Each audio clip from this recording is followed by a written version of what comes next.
संवादाला सुरुवात करण्यापूर्वी मी शिवराज पाटील जे एक सुसंस्कृत सभ्य असं व्यक्तिमत्व होतं ते आपल्यातून गेले, त्यांना भावपूर्ण श्रद्धांजली वाहतो. शिवराजजी ज्या वेळेला राजकारणामध्ये होते तेव्हा काँग्रेस आणि शिवसेना हे एकमेकाच्या विरोधामध्ये लढत होते. तरी देखील त्यांच्यातला एक वेगळेपणा मला आवर्जून सांगावासा वाटतो. तो म्हणजे त्यांच्यावरती ज्या ज्या वेळेला ज्या ज्या जबाबदाऱ्या पक्षाने, काँग्रेस पक्षाने दिल्या त्या त्यांनी त्यांच्या परीने यशस्वीपणाने पार पाडण्याचा प्रयत्न केला. मग ते मला वाटतं संरक्षण मंत्री होते, लोकसभेचे अध्यक्ष होते, आणि त्याहीपेक्षा गृहमंत्री म्हणून काम करत असताना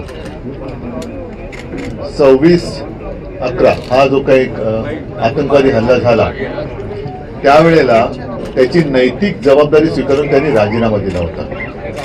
हे अशी नैतिकता हल्लीच्या राजकारणामध्ये फार अभावाने आढळते की एखादी गोष्ट ज्याच्यात आपण अपयशी ठरले किंवा त्याची नैतिक जबाबदारी स्वीकारून राजीनामा देणं हे हल्लीच्या राजकारणामध्ये दिसत नाही. पण ते शिवराजजींनी तेव्हा दाखवलं होतं की खातं माझ्याकडे आहे आणि तरी देखील मी जनतेचं रक्षण करू शकलो नाही किंवा आतंकवादी हल्ला झालेला आहे त्याची जबाबदारी घेऊन राजीनामा देतो, ही एक मोठी गोष्ट तेव्हा आपल्याला सगळ्यांना दिसली असेल.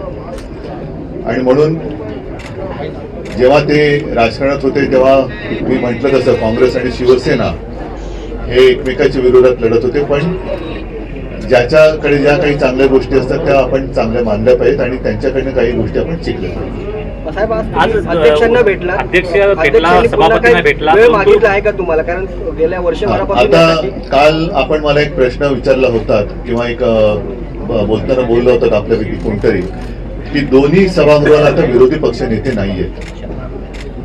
महाराष्ट्राच्या इतिहासामधलं कदाचित हे पहिलं अधिवेशन असं असेल की जिथे दोन्ही सभागृहात विरोधी पक्ष नेता नाहीये. तसं पाहिलं तर विधानसभा म्हणजे आता आपण अपर हाऊस आणि लोअर हाऊस, खालचं वरचं, त्याच्यामुळे विधानसभेच्या निवडणुकीनंतर आम्ही विधानसभा अध्यक्षांना विरोधी पक्षनेते पदाचं नावासहित, भास्कररावांच्या नावासहित पत्र दिलं होतं. अजूनही त्याच्यावरती निर्णय झालेला नाही. साहजिकच आहे त्याच्यानंतर विधान परिषदेचं विरोधी पक्षनेतेपद रिकामं झालं, त्याही बद्दल विरोधी पक्षाकडनं पत्र गेलेलं आहे. काल आपण जे म्हणालात की मुख्यमंत्र्यांचं म्हणणं असे की हा अधिकार हा अध्यक्षांचा आहे, त्यानुसार आम्ही नियमानुसार अध्यक्षांकडे पण जाऊन ही विनंती केली आणि त्याचप्रमाणे माननीय सभापतींकडे सुद्धा जाऊन आम्ही विनंती केली की आता दोन्ही पदं ही रिकामी आहेत, दोन्ही सभागृहाची ही पदं रिकामी आहेत. आपण दोघांनी एकत्रितपणे हा निर्णय या अधिवेशनाच्या, आता उद्या परवाकडे शेवटचा दिवस आहे, आपण जाहीर करावा.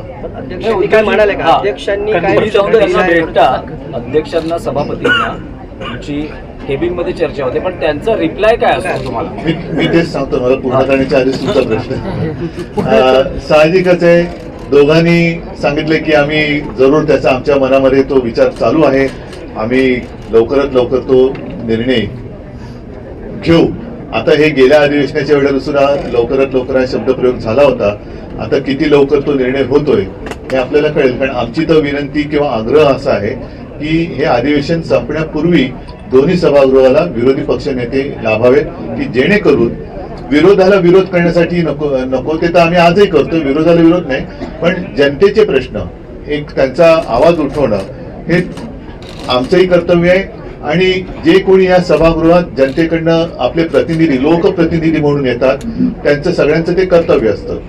विरोधी पक्ष नेत्याला एक दर्जा असतो, एक मान असतो, तो प्रशासकीय अधिकाऱ्यांशी नीट एका अधिकारामध्ये बोलू शकतो, काही माहिती घेऊ शकतो आणि त्यानुसार सभागृहामध्ये आपल्या प्रश्नाची मांडणी तो व्यवस्थितपणाने करू शकतो. आणि म्हणून लोकशाही जिवंत ठेवण्यासाठी या दोन्ही सभागृहात विरोधी पक्ष नेतेपद हे असणं म्हणजे पद आहे, पण त्या पदावरती माणसं नाहीयेत, तर ती नेमणूक लवकरात लवकर व्हावी अशी आमची आग्रहाची मागणी. नियमाची आडकाठी काही सांगतायत का? आता त्या सगळ्या गोष्टी ते बघतील आणि त्या दोघांनी इच्छा व्यक्त केली की आम्ही हा निर्णय लवकरात लवकर घ्यायचा आमच्या मनात आहे, सगळ्या बाबी आम्ही तपासतो. म्हटलं बघा, पण काही गोष्टी नियमाच्या अडकटीत म्हणाल तर मी पुन्हा एकदा उपमुख्यमंत्री पदाचा विषय त्यांच्याही कानावर घातलेला आहे की उपमुख्यमंत्री पद हे कोणत्याही संविधानात्मक पदापैकी एक पद नाहीच आहे.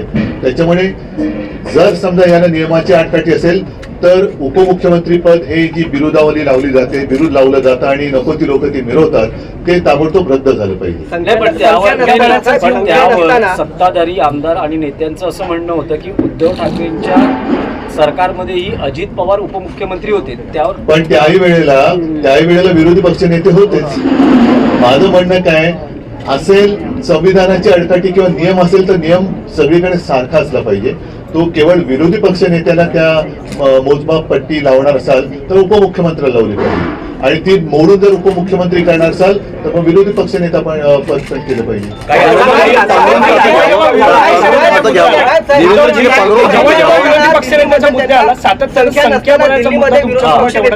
बरोबर आहे, संख्याबळ हा जर का नियम असेल तर मग नियमानुसार उपमुख्यमंत्री पण पद नाहीये, त्याला संख्याचं नाहीच आहे. कारण काही काही ठिकाणी तर नुसतं असंच नेमले गेलेले आहेत. त्याच्यामुळे आणि एक नाही 2-2 उपमुख्यमंत्री अशी, म्हणजे मग तुम्ही उद्या 40-40 उपमुख्यमंत्री कराल तर उपमुख्यमंत्री संज्ञाच चुकीची आहे, ती कायद्यातच बसत नाहीये. जर विरोधी पक्षनेते पदाला संख्याबळाचं जर काही आडकाठी असेल तर उपमुख्यमंत्री पदाला कशाचाच आधार नाहीये. साहेब, संख्या नसताना दिल्लीमध्ये सभागृहामध्ये विरोधी पक्ष नेतेपद देण्यात आलं होतं. साहेब, संख्या नसताना विरोधी पक्ष नेतेपद दिल्लीमध्ये भाजपला देण्यात आलं होतं आणि भाजपाने ते घेतलं होतं. त्यावेळेच्या मुख्यमंत्री अरविंद केजरीवाल यांनी स्वतः सांगितलं होतं की आम्ही विरोधी पक्ष नेतेपदाला संख्या नसली तरी आम्ही ते त्यांना देतोय. मग असे ती अवधारता मुख्यमंत्र्यांमध्ये इकडे दिसत नाहीये का? हा प्रश्न त्यांनी त्याचं उत्तर द्यायला पाहिजे, मी कसं देऊ? पण जेव्हा साहजिकच आहे, जेव्हा भाजपेतर पक्षाचं सरकार जिथे आहे किंवा दिल्लीत होतं केजरीवालांचं, तेव्हा त्यांनी ती उदारता दाखवली होती. त्यांनी किती आले होते? मला वाटतं तीन किती पैकी 70 मध्ये 3 असताना विरोधी पक्षनेतेपद दिलं होतं. ही तुम्ही माहिती देताय. तर 70 मध्ये 3 म्हणजे तो 10% किंवा किती टक्के देतोय? हा फार महत्वाचा मुद्दा तुम्ही आता मांडला. या निमित्ताने तुम्हाला धन्यवाद देतो की 70 पैकी 3 सदस्य असताना जर भारतीय जनता पक्षाने ते विरोधी पक्षनेतेपद स्वीकारलं होतं आणि मुख्यमंत्री अरविंद केजरीवालांनी तत्कालीन मुख्यमंत्र्यांनी ते दिलं होतं, तर मग ते तिकडे जर का दिल्ली देशाची राजधानी आहे तर मुंबईत म्हणजे महाराष्ट्रात का नाही होऊ शकत?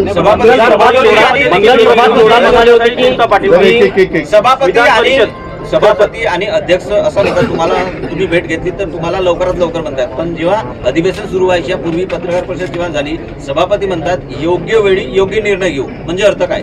बघा, शेवटी याच्यामध्ये माझं म्हणणं असं आहे की राजकारणाच्या ठिकाणी ठेवा, पण आपण सगळेजण, आपण म्हणजे तुम्ही सुद्धा प्रेस एका अर्थाने आणि आम्ही लोकप्रतिनिधी हे जनतेचे सेवक आहोत. जनतेच्या प्रश्नांना वाचा फोडण्यासाठी म्हणून हे सभागृह आहे, त्यांना न्याय मिळवून देण्यासाठी म्हणून आपण निवडणूक लढवत असतो. ठीक आहे, काही कोण ज्याची संख्या जास्त आहे तो सत्तेवरती बसतो, बाकीचे समोर बसतात. खरं विरोधी हा शब्द माझ्या मते चुकीचा आहे, कारण कोणाचा विरोधी हे मी मुख्यमंत्री असताना सुद्धा बोललो होतो. तरी आता ती संज्ञा आहे, जसं ओला दुष्काळी संज्ञा नाही असं मुख्यमंत्री म्हणतात, पण विरोधी पक्षनेता ही संज्ञा असल्यामुळे विरोधी पक्षनेतेपद हे दोन्ही सभागृहामध्ये त्यांनी जाहीर केलं पाहिजे.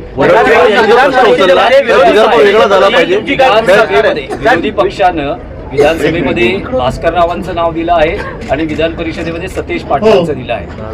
अधिवेशन सुरू होताना अशी एक चर्चा सुरू झाली की भाजपनं 2 वेगळी नावं, म्हणजे विधानसभेत वडेट्टीवारांचं आणि परिषदेत अनिल परबांचं नाव विरोधकांना सुचवलंय. यात कितपत तथ्य आहे? नाही, आता जसं काही जण असं म्हणतात मी काय भाषण करायचं तुम्ही नाही सुचवायचं, तसं विरोधी पक्ष नेते पदाचं नाव कोणी द्यायचं हे सत्ताधारी नाही ठरवणार. माझा प्रश्न आहे, 30 तारखेला मुख्यमंत्री देवेंद्र फडणवीस यांनी म्हटलं आहे की 30 जूनला शेतकऱ्यांची कर्जमुक्ती करू, यावर आपलं काही प्रतिक्रिया? हा मुहूर्त कुठून काढला त्यांनी? ज्या वेळेला एखादा घाव बसतो तेव्हाच त्याचं औषधोपचार करण्याची गरज असते. मी कालही या विषयावरती बोललेलो आहे की शेतकरी कधी नव्हे एवढ्या मोठ्या संकटात सापडलेला आहे. आणि त्याला तात्काळ मदत करणं. आज सुद्धा कर्जाचं पुनर्गठन हा शब्द फार वाईट आहे. पुनर्गठन म्हणजे त्याचं कर्ज तर माफ होत नाही, पण व्याजावरती व्याज चढत जाते. त्याच्या डोक्यावरची टांगती तलवार तशीच आहे. बँकांकडनं कर्ज वसुलीचा तगादा हा लावला जातोच आहे. पुनर्गठन केलं तर काही काळासाठी तो कदाचित थांबेल, पण आता शेतकरी परत नाईलाज म्हणून कामाला लागलाय. त्याला शेवटी मदत करायची असेल तर तात्काळ मदत दिली पाहिजे. मी मुख्यमंत्री होतो तेव्हा कालही सांगितलं, आजही सांगतो, आणि शेतकऱ्याला जाऊन विचारा, मी कोणतेही तसं संकट आलेलं नव्हतं आणि कोणी मागितली नसताना देखील कोणाची चौकशी, केवायसी पीवायसी काही नाटकं न करता एक कर्तव्य म्हणून मी शेतकऱ्यांचं 2 लाखापर्यंत पीक कर्ज त्यांना मी त्यातनं मुक्त केलं होतं. शेतकऱ्यांच्या बांधावरती तुम्ही दौरे केले, त्यावेळेला ऐतिहासिक पॅकेज सरकारनं जाहीर केलं असं सुद्धा म्हटलं होतं. मात्र अजूनही शेतकरी त्यांच्या आर्थिक आता आणखी एक गोष्ट मदतीपासून सांगतो. यावरती उपमुख्यमंत्री एकनाथ शिंदेनी मदत पोहोचली अशी आकडेवारी सुद्धा दाखवली. नाही, त्यांच्या बोलण्यावरती काही विश्वास ठेवू नका. ते काय बोलतात त्यांचं त्यांना सुद्धा कळत नाही. सकाळी बोललेलं संध्याकाळी लक्षात नाही, संध्याकाळी बोललेलं सकाळी लक्षात नाही. त्याच्यामुळे ते सोडून द्या. एक महत्वाचा मुद्दा हा काल सुद्धा मी उपस्थित केला होता आणि आज सुद्धा करतोय की नागपूर ही आपल्या राज्याची उपराजधानी आहे आणि नागपूरमध्ये अधिवेशन हे विदर्भाच्या व्यथांसाठी, विदर्भाच्या प्रश्नांसाठी घ्यावं असा एक प्रघात आहे. आता या सगळ्या काळामध्ये विदर्भाच्या विषयावरती किती काळ चर्चा झाली. आजपर्यंत जर का आपण बघितलं या सभागृहात जे कामकाज झालं, सरकारकडनं महापालिका निवडणुका लक्षात ठेवून घोषणा केल्या गेल्या, मुंबईसाठी घोषणा केल्या गेल्या, सगळ्या त्या करायला पाहिजे, त्याच्याबद्दल काही प्रश्नच नाहीये. पण विदर्भासाठी काय केले या प्रश्नाचं उत्तर मुख्यमंत्री आणि 2 म्हणजे त्यांचे सहकारी आहेत, अर्थमंत्री आणि नगर विकास, त्या 2 मंत्र्यांनी त्याची उत्तरे द्यायला पाहिजे. तेच त्यांच्या पक्षाचे नेते आहेत. त्याच्यामुळे विदर्भाच्या व्यथांना, विदर्भाचे जे काही प्रश्न आहेत, विदर्भासाठी तुम्ही या अधिवेशनात विदर्भाला काय दिलं?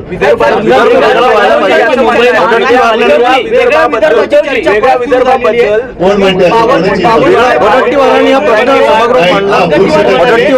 विदर्भाची चर्चा आमची अजूनही सुरू आहे आणि त्याची मागणी आम्ही आताही तुम्हाला देतो मी. आता सॉरी, तुम्ही कडवे डावे म्हणून तुमच्याकडे बघितलं. वडट्टीवारांनी सभागृहामध्ये वेगळा विदर्भाचा विषय मांडलेला आहे. वंचितांचा, आदिवासींचा आणि दलितांचा वेगळा विदर्भ हवा. त्याच्यापेक्षा त्यांनी विदर्भाच्या वेगळ्या विदर्भाची मागणी ही पूर्ण होऊ शकत नाही, कारण विदर्भ हा महाराष्ट्राचा आहे, महाराष्ट्र हा विदर्भाचा आहे. संपूर्ण महाराष्ट्राचे मुख्यमंत्री हे विदर्भातले आहेत. पण आता जे बाळासाहेबांचे विचार सोडले म्हणून त्यांच्या कच्छपी जे लागले ते त्याच्याबद्दल काय बोलणार आहे, त्यांची भूमिका काय आहे. आणि सरकारने आता जाहीर केलं पाहिजे की तुम्ही महाराष्ट्र अखंड ठेवू इच्छित आहे की महाराष्ट्राचे तुकडे पाडू इच्छित आहे. कारण हा महाराष्ट्राच्या मुळावरती आघात करण्याचा विषय आहे. जो कोणी महाराष्ट्र तोडायचा प्रयत्न करेल तो महाराष्ट्राचा नाही. मी तर म्हणेन की त्यांनी आतापर्यंतच्या अधिवेशनामध्ये विदर्भासाठी काय प्रश्न मांडले हे विदर्भाची मागणी करणाऱ्यांनी मागावी. भास्करराव जाधव सर बघितलं तर माध्यमांमध्ये प्रखरपणे विरोधी पक्षनेत्याची भूमिका पार पाडताना आपल्याला पाहायला मिळतात, जरी नसले तरी. पण इतर विरोधक जे आहेत ते प्रचंड थंड असलेले पाहायला मिळतात. ते कधी आक्रमक होणार आहेत? आता ते मी कसं सांगू शकतो? उद्धवजी, तुम्ही काय मंगल प्रभात लोढा म्हणाले की मुंबई महानगरपालिकेवर भाजपचा महापौर बसल्याच्या नंतर देवेंद्र फडणवीस मुख्यमंत्री आणि माझी कॉलर टाईट होणार असं मंगल प्रभात लोढा म्हणाले. या विधानाकडे आपण बहुतेक टाईट होऊन बोलले असते, म्हणजे कॉलेज टाईट होऊन महाविकास आघाडी एकसाथ लढणार का? मुंबई महानगरपालिका एकसाथ लढणार का? मुंबई महानगरपालिका महाविकास आघाडी लढणार. आपण मुंबईचं मुंबईत बोललो ना, आता विदर्भावरती बोलतो तर नागपूरमध्ये विदर्भावरती आपण बोलूया. आणि माझं म्हणणं असेल की तुम्हाला पत्रकारांसुद्धा मी माझी विनंती आहे नम्रपणाने, जे मंत्री तुमच्या समोर काही बाईट द्यायला येतील त्यांना विदर्भाचे प्रश्न विचारा. जे सत्ताधारी पक्षातले आहेत त्यांना, कारण आम्ही तर आवाज उठवायचं काम करतो. आज आवाज उठवण्यासाठी एक प्रभावी शस्त्र असतं विरोधी पक्ष नेता, ते सुद्धा आमच्याकडे नाहीये, तरी सुद्धा आम्ही बोलतो आहोत. मात्र सत्ताधारी पक्ष एकामागोमाग एक येणाऱ्या निवडणुकांमध्ये एवढे आता बिझी झाले की त्यांना आता उद्याचं अधिवेशन संपल्यानंतर त्यांची हेलिकॉप्टर बुक झालेली आहे. त्यांच्या बॅगेमध्ये आता आनंदाचा शिधा भरलेला आहे. तो आनंदाचा शिधा म्हणजे मी फिरताना माझ्या बॅगा तपासल्या गेल्या, पण यांच्या बॅगामधल्या शिधा तपासला का नाही जात? उद्धवजी एक विषय आहे चर्चाएं भी चल रही है कि भाजपा चाहती है कि विरोधी पक्ष का नेता शिवसेना से बने, लेकिन शिंदे जी नहीं चाहते कि शिवसेना को पद मिले। इस बीच में महायुति में मतभेद देखा जा रहा है। वो उनके आपस की बात है, मैं क्या कर सकता हूँ उसमें। सर लेकिन संवैधानिक नहीं बातें जो और भी मिला लीडर ऑफ नहीं ऑपोजिशन। वो ऐसे अगर किसी के दबाव में काम कर रहे हैं तो फिर क्या सत्ता छोड़ देनी चाहिए उन्होंने। गोवा अग्निकांड में मथुरा को पकड़ा गया, गोवा अग्निकांड में आरोपी पकड़ा गया नाना पटोले, कहा उनका संबंध बीजेपी के साथ है। नहीं पता नहीं, मुझे पूछना पड़ेगा। मोठ्या प्रमाणात बांगलादेशी प्रवेश करत आहे, मोठे प्रमाणपत्र घेऊन वास्तव्य करत आहे किंवा 16 तारखेला आचारसंहिता लागू होते आहे। एक महायुती एकत्रितपणे निवडणुका लढण्याच्या विचारात आहे किंवा तसा त्यांचा निर्णय होताना दिसतोय। महाविकास आघाडीचं काय, कारण अजूनही काँग्रेसच्या बाबतीत स्पष्टता नाही। बरं, तुम्हाला महायुती अनेक एक मिनिट, महायुती ही गेल्या वेळेला एकत्र होती, मात्र त्यांनी एकमेकाच्या लोकांवरती धाडी टाकून पैसे पकडून दिलेले आहेत। त्याच्यामुळे ते एकत्रित राहणं म्हणजे काय हा प्रश्न त्यांना पहिला माझा हा प्रश्न आहे स्पष्ट, बांगलादेशी जे मोठ्या प्रमाणामध्ये बांगलादेशी लोक घुसपेटिया करून महाराष्ट्रात वास्तव्य करत आहे, खोटे प्रमाणपत्र तयार करून राहत आहे, कित्येक प्रमाणपत्र आढळले आहे, विदर्भात सर्वात जास्त आढळले आहे। यावर काय कारवाई व्हावी, काय मागणी असणार आहे? पहिले हे बांगलादेशी महाराष्ट्रापर्यंत पोहोचायला सीमा कोणाच्या हातात आहेत? केंद्राच्या हातात आहेत। केंद्रीय गृहमंत्री कोणाचे आहेत? ते इतर पक्ष फोडाफोडीच्या नादात तिकडे चाणक्यगिरी दाखवण्यापेक्षा तिकडे त्यांनी शौर्य दाखवावं, सीमा त्यांनी सील कराव्या की जेणेकरून घुसखोरी होणार नाही, आणि घुसखोरी एकदा थांबवल्यानंतर मग त्यांनी इतर पक्षांकडे लक्ष द्यावं। पण दुर्दैवाने असं झालं, मी मागेही बोललो तर तेच सांगतो, आज आपल्या देशाला पंतप्रधान नाहीयेत, आज आपल्या देशाला गृहमंत्री नाहीयेत, देशाला संरक्षण मंत्री नाहीयेत। हे सगळे मंत्री हे भारतीय जनता पक्षाचे मंत्री आहेत, देशाचे नाहीयेत। कारण त्यांना देशापेक्षा त्यांच्या पक्षाबद्दल जास्त आस्था आणि प्रेम आहे। ते देशाचं रक्षण करण्यापेक्षा भारतीय जनता पक्ष आणि भारतीय जनता पक्षात येणाऱ्या भ्रष्टाचारांचं रक्षण करण्यात जास्त गुंतले। महापालिका झाली असली तरी मुंबईमध्ये राष्ट्रवादीच्या नेत्यांकडून नवाब मलिक चर्चेमध्ये असतील तर भाजप सहभागी होणार नाही असं सुद्धा आता म्हणतात। म्हणजे नवाब मलिकचे काय हा काल तुम्ही एक जो मला प्रश्न विचारला होता की मुख्यमंत्री निधीमध्ये ते माहितीच्या अधिकार कोणातरी मिळालेल की किती 1 अब्ज आहे। नाही 106 कोटी, 1 अब्ज नाही हो, 1 अब्ज म्हणजे आता 106 कोटी जमा झाले आणि खर्च किती झाला? 75,000। म्हणजे ही एवढी केविलवाणी यांची दानत हे महाराष्ट्राला काय नाही देणार? बाकी निवडणुकीच्या तोंडावरती जे काय सगळं तुमच्याकडनं आणि इतरांकडनं ऐकतोय की आम्हा पैसा वाटला गेला असं मी ऐकलं, आणि आनंदाचा सिरासुरा घेऊन जाताना बॅगा दिसल्या, तर त्याच्यातल्या ते तुम्ही जे वाटतंय, पण शेतकऱ्यांसाठी जी काय मदत म्हणून गोळा केली गेली, मुख्यमंत्री सहायता निधीसाठी म्हणून जी काही झाली पाहिजे, तर मुख्यमंत्री कोणाला सहाय्य करतायत?